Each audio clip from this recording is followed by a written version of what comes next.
Okay, so we are live. Folks, ladies and gentlemen, thank you for joining us today. Welcome on behalf of Sero Analytics North America. Myself and Jan, we certainly appreciate your time. Quick introductions. I am Freddie Haroon. I am part of the commercial enterprise sales team. And with me, I have my teammate, Jan, who's going to be conducting the demo for us today. A little bit about us. We're a business unit within the Sero Group, specializing in analytical solutions.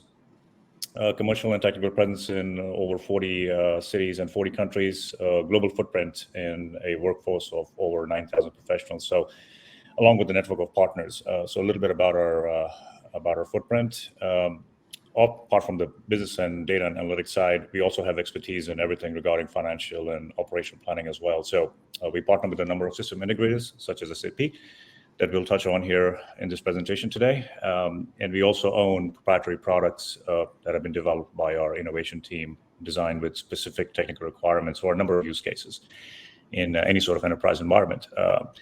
So we'll dive into our Google Cortex Framework webinar here. Our starting point, I'm just waiting for, here we go. Okay. Yeah, so this is going to be our starting point today, this architectural diagram for reference purposes. This is a fairly common workflow that you come across in many organizations, whether you're creating a BI roadmap or engaging in advanced predictive analytics. The task of building and deploying either a dashboard or models can be quite tricky, quite laborsome, because you have to migrate all the data from the source to a training and execution environment, conduct an inference, and then migrate it back to the source. And then to be able to scale and put it into production at an enterprise grid level is not easy. It's time expensive, it's resource expensive, and most companies don't even have the infrastructure in place to do that. So this workflow you see on your screen is an illustration of how it can be simplified. So I'll break it down and go over it step by step. Starting at the very bottom where data lives, that's the data being generated in transactional systems from different processes, business processes. It could be invoicing, human resources, operational, production processes, financial processes, you name it.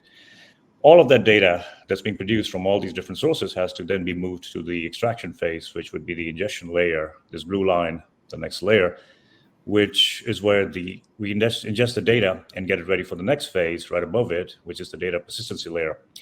That's where over here, the data is divided into two different sections. On the left is the warehouse, which contains the unstructured data sets. Once we have structured the data sets, we then move it onto the right side of the data lake where it resides. You cannot do any predictive analytics or modeling until you structure the unstructured data sets. And then at the very top, we move it on the left side, the BI tools that allows you to visualize the data, take a look at KPIs, generate reports, answer different kinds of questions, which is often called passive analytics. And then on the right side, we start moving on to a lot more advanced analytics where we can start developing different types of models using different modeling techniques, start getting into AI models, machine learning models, and that's also the area where you can also do specific open source data science. It has an environment and an ecosystem of packages available. You'll see over there, it says Vertex Workbench, which is a developer platform for open source data science, gives you access to open source tools, helps you write web applications, integrate with APIs for people to interact with. And then on the far right, you see TensorFlow, which is an open source repository and organize packages. Purpose is to give data science users access to the packages they need, and then also limit the access to those you don't want them to have on your team. So that is going to be our starting point framework. Now I'll dive into the next slide, Google BigQuery, which we'll break it down. So Google BigQuery, a database in the cloud, that's where the data is stored and accessed from. What we often come across in environments, either you're a developer, a data analyst, or just about anyone else working with data, if your business has a small amount of data, you'll be able to store it in an Excel spreadsheet, and that'll be adequate. But as the size of the team grows, as the amount of data grows to gigabytes, terabytes, it becomes necessary to seek a more efficient system like a data warehouse. So those are the kinds of problems that Google BigQuery was designed to solve. It can handle massive amounts of data, such as log data from thousands of retail systems or IoT data from millions of data points. So it's a fully managed and serverless data warehouse, which allows you to focus on analytics instead of managing the infrastructure. Fully managed service offering, so you don't need to set up or install. You don't even require a database administrator. It helps you avoid the data silo problem as well, which is a common occurrence when you have individual teams having their own independent data marts. So All you have to do is simply log in to your Google Cloud project or browser. There you go, get started. The next phase, the next solution is going to be Data Fusion, which is a tool that can help you process and model the data. So also a fully managed cloud-native enterprise data integration service. It can be utilized by ETL developers, data analysts, data engineers, provides a visual point-click interface to easily design and deploy and manage data pipelines. As more and more raw data flows in from different sources, Data Fusion can help you taking that unstructured data and transforming it into structured data sets for analytical purposes. Also helps with governance by providing insights into pipelines through end-to-end pipeline lineage. So simply to get started with Data Fusion, you'll create an instance in the Cloud Console, head into the UI to visually wrangle data and design your pipeline. You can deploy the pipelines and run your pipeline automatically in provision prop clusters, schedule, monitor, manage that, very easy. Next one would be Google Looker, and Looker is Google's business intelligence visualization tool. Allows you to explore all kinds of hidden information with your data.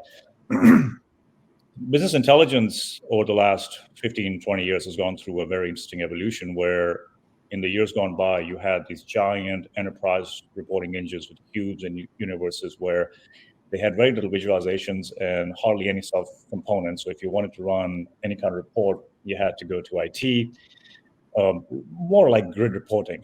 But now, thanks to tools like Looker, it's much more easier. So you can connect to many different sources to start building metrics and dimensions for reporting and visualization purposes. Excuse me. It'll provide you graphs, charts, pivot tables, shapes, and dynamic controls to customize all the data. You can import data from Google Ads, Analytics, YouTube, or any sort of CSV files. Allows you collaboration and share your work as well. You can invite other members in your team to view your work, make edits, and then you can embed those reports you created inside websites, presentations, and blog posts. So also happens to be free. So very much highly recommend that. Next time you're looking to do some analysis, business intelligence, take a look at Google Looker. So in summary, this is a fairly common data science and analytics workflow where things move from left to right. So left side is where all kinds of data lives in a lot of different places. It could be database or flat files.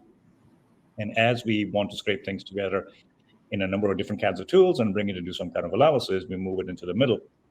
So a lot of time is spent in the middle getting things into shape to make inferences. And then once we have accomplished that, we want to be able to communicate that out to the world, which is on the far left side. So whether you're building a dashboard or a web app, or it could be an API as part of some larger ETL workflow, something you're building towards that performs some kind of decision analysis. And that's where the left side is focused on. And that leads us to the entire solution, Google Cortex, which is a pre-built BI solution for SAP.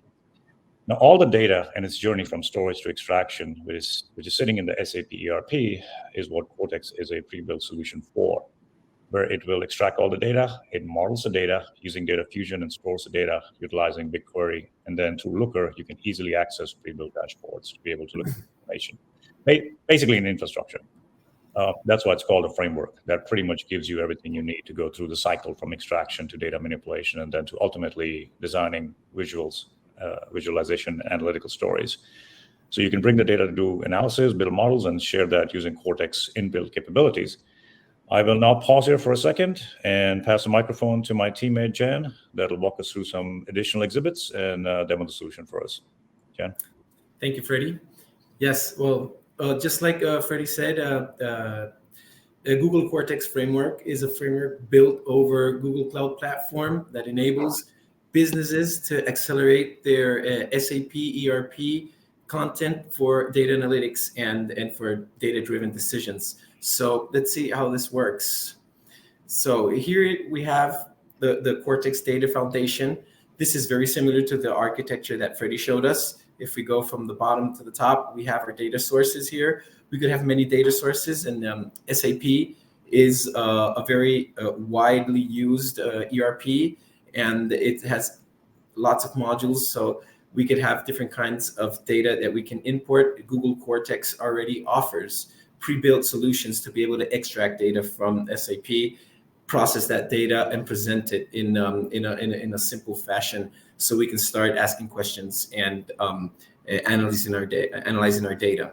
We can also Cortex allows you to combine this data with other data like Google Trends or Google Ads. We could import all this. And then we have our data acquisition layer, which is the ETLs that are pre-built within Cortex. So Cortex already has connection to the data in your SAP. It extracts the data. It knows what tables to extract, which data, which columns, and it brings it into our data foundation layer, which is the persistency layer that Freddie talked to us just a few minutes ago.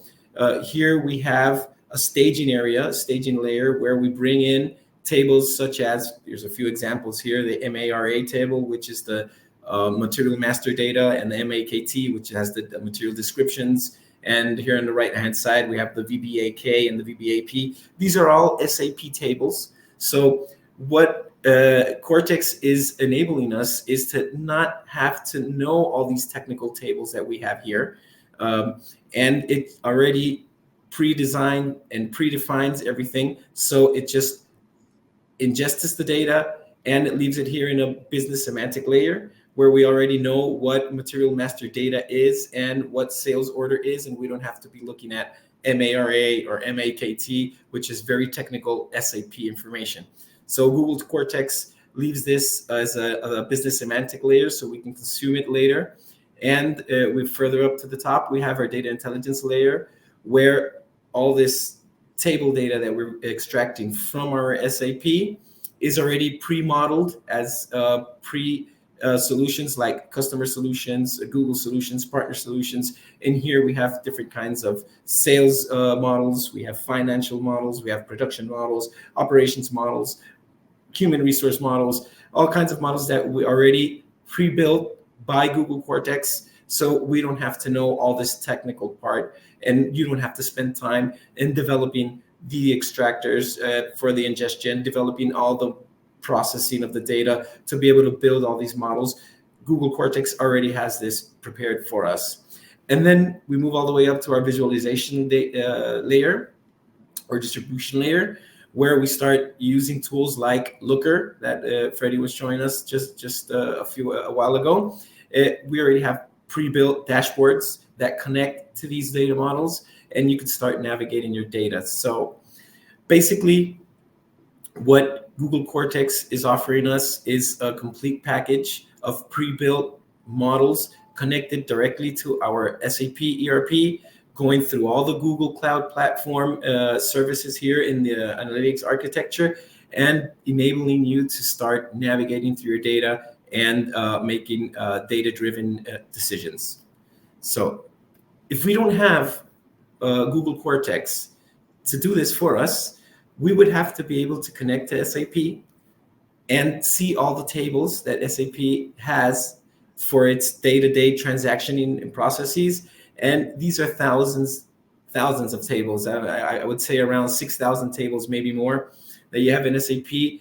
And you'd have to know which tables are the sales tables, which tables are material tables, which tables are financial tables, and how the columns in those tables relate to each other. So it's a pretty big, difficult task to know how to do, and very time consuming and costly. So with Google Cortex, this is already pre-designed, pre-packaged. You won't have to be able to know all these thousands of tables here. You will already have your dashboards ready to be able to consume.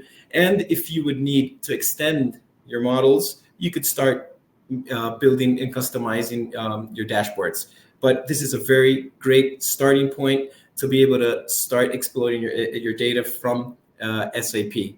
So after we get all this data, we could start navigating in our dashboards. Here we have a few screenshots, but I'll show you a demo right away where we have pre-built dashboards to accelerate your business results.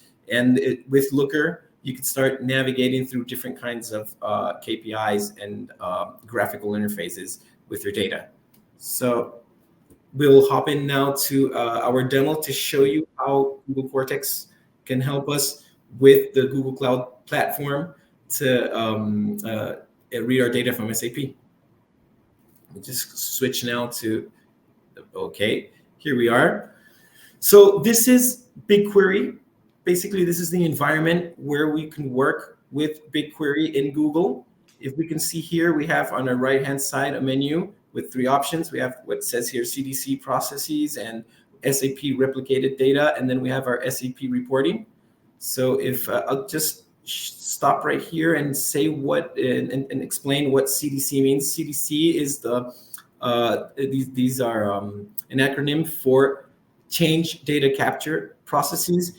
What it's for is when we extract data from our source systems, we're not reading our data in real time. We're just taking a snapshot of that moment and we process that data. What CDC, change data capture processes, enable is for it to start uploading our data in near real time. So it's basically taking a look at what data has changed, and that data is what it starts uploading to our models. So here we could see a few of the tables that we were talking about, SAP tables in the SAP replicated data. Here we have the MAKT, the MARA. These are basically master data tables for materials and sales tables. So, and we could start clicking on them, and we can see on the right-hand side details of these tables, the schema. Here's data columns, data types. This is very technical, but it's just to show what Cortex is doing in the behind the scenes that you don't need to do in case you're not an expert in SAP. So after that, here I could show you some of the CDC processes, how it starts reading the data that has been changed. So here we go. Here we could see, this is very technical. I don't want to bore anybody here, so I'll go really quickly. But this is a query that builds based on, here we see a records timestamp. So it starts taking the latest data that has been changed in our source system, which is SAP. So it could just import the last modified data to our models. Then here we could just jump into our SAP reporting, and we can see many reports. I'll just click right now. Here we go. We're seeing how these views are constructed. You don't need to know all the specifics behind this, but here you can see if you need to customize this, you could edit these queries and add new columns or add new calculations to them. But basically, we have all these queries pre-built, ready to be consumed by, let's say, Looker or Power BI or any other options we have. So here we see some of the reports that are built already in Looker. So we have sales tables, we have sales charts, weekly sales charts. We have our customers here, rankings with sales revenues and different kinds of bar charts, line charts that can show you the evolution in time of the different points of sales and data, data temperature, Google Trends Insights. We could be showing that here in the bottom. We have different KPIs, and everything here is already pre-built. We don't need to know how Looker works. We don't need to know how SAP works. We don't need to know how all the infrastructure behind in the Google Cloud Platform is built. So that's GCP and the Google Cortex framework working here. Okay, so Freddie, I'll hand it back to you. Thank you. Yeah. So yeah, at this point, just to go over some of the folks we work closely with today, here's a list of customers, some of the clients we are closely working with.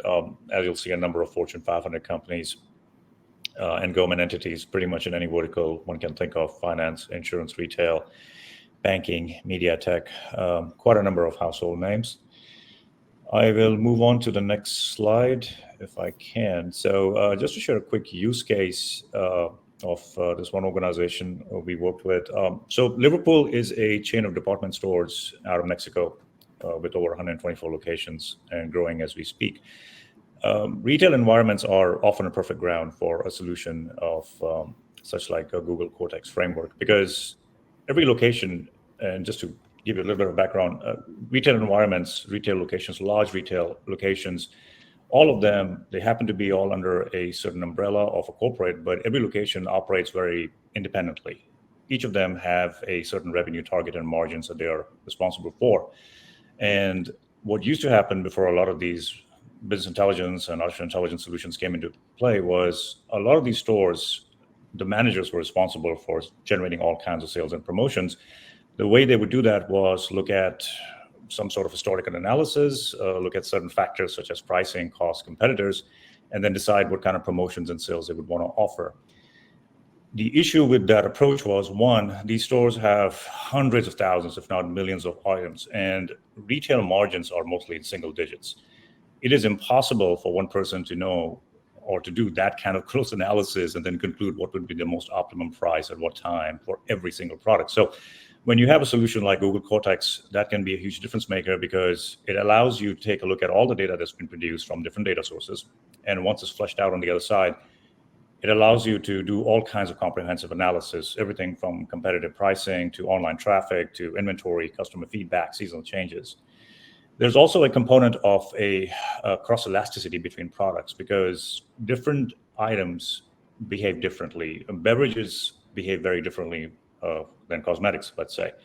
And on top of that, the inventory is constantly changing hourly, if not minute by minute. So the minute you get into a scenario such as large retail outlets get into constantly is that where there's scaling that a human cannot handle, that's where a solution like Cortex can be very powerful. So if you can do that kind of close analysis, and then you can deploy that in multiple areas and multiple items in a single location, and then replicate that solution to all 120 plus locations, that can make a huge difference in a company's bottom line. I will let Jan talk a little bit more about the solution. It's detailed over there, but I just wanted to share the use case. But happy to answer any questions if anyone has regarding the actual exact technical details of what we worked on and what was deployed. Sure, I can explain a little bit here what we deployed in at Liverpool. There's a large combination of Google Cloud services that have been deployed here. One of them is the Google Cloud Run. Google Cloud Run it helps to orchestrate and running jobs within Google. We also here we can show API GEE, which is a platform to managing APIs. Here we could compile and secure our APIs. We also used Java Spring Boot. Everything this here related to APIs was developed using these Google services. For the data processing, we use Data Fusion, like one of the services that Freddie showed us there in the Google Cloud platform. We also use Cloud Functions. So with Cloud Functions, we could manage Google and third-party services as building blocks to be able to manage our services here. And we also used Apache NiFi. So Apache NiFi is an open source Data4 platform, which helps us to move and replicate data between different systems.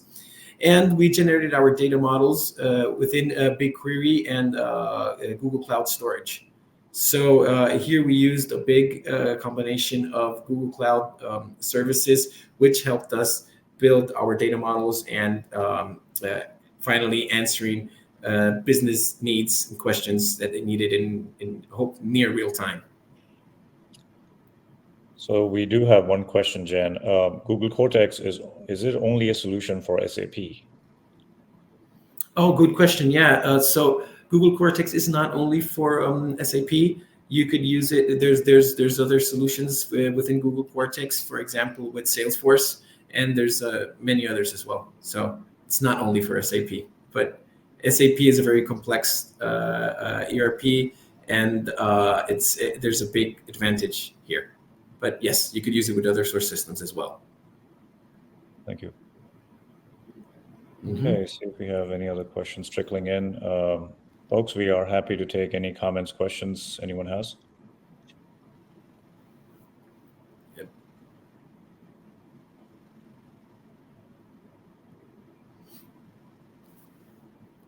Okay, another one here.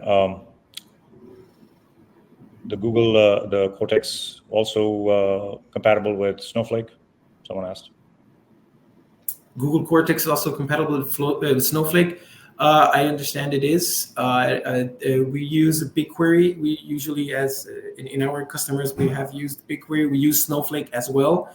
With Cortex, we could move our data to different sources. So yeah, we could use Snowflake within our architecture solution with no problem. Snowflake works in different cloud platforms. It works within the three big ones that we were talking about, Azure or Amazon AWS, and it works with Google Cloud Platform as well. So there's no problem working Snowflake over GCP. Yeah, no problem. Thank you.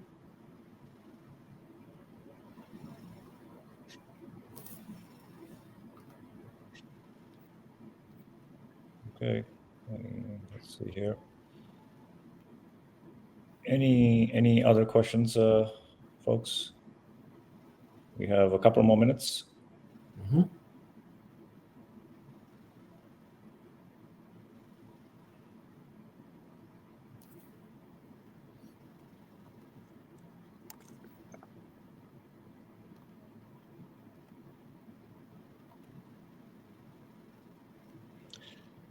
Okay. Okay, guys, folks, ladies and gentlemen, thank you all for making the time to join us this afternoon, morning. We are very grateful, and please reach out to us with any questions, comments, thoughts you have. We're always looking to learn more and be better. But once again, thank you for joining us this afternoon, and everybody else, everybody have a great day. Thank you very much. Thank you, Freddie. And we're willing here to answer any questions you could send us later on. Good day. Bye-bye.